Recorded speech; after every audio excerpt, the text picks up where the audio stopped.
బాపట్ల నియోజకవర్గంలో పోటీపై సర్వత్రా ఆసక్తి నెలకొంది. కూటమి అభ్యర్థిగా బరిలో దిగిన వేగేసిన నరేంద్ర వర్మ నుంచి అధికార పార్టీకి గట్టి పోటీ ఎదురవుతోంది. బాపట్ల నియోజకవర్గంలో గత 14 సంవత్సరాల క్రితం వేగేసిన ఫౌండేషన్ స్థాపించి అనేక సేవా కార్యక్రమాలు నిర్వహిస్తూ వస్తున్నారు వేగేసిన నరేంద్ర వర్మ.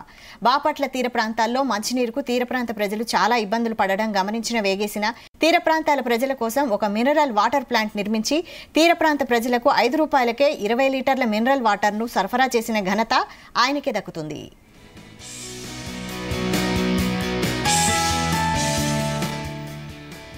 వేగేసిన ఫౌండేషన్ స్థాపించినప్పుడు రాజకీయాలకు అతీతంగా సేవా కార్యక్రమాలు చేపట్టారు.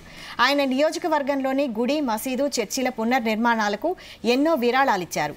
ప్రజలు, సన్నిహితుల సూచనల మేరకు టీడీపీలో చేరారు వేగేసిన నరేంద్ర వర్మ. 2019 నుండి బాపట్ల నియోజకవర్గంలోని తెలుగుదేశం పార్టీలోని అన్ని వర్గాలను కలుపుకొని పార్టీ బలోపేతానికి కృషి చేశారు.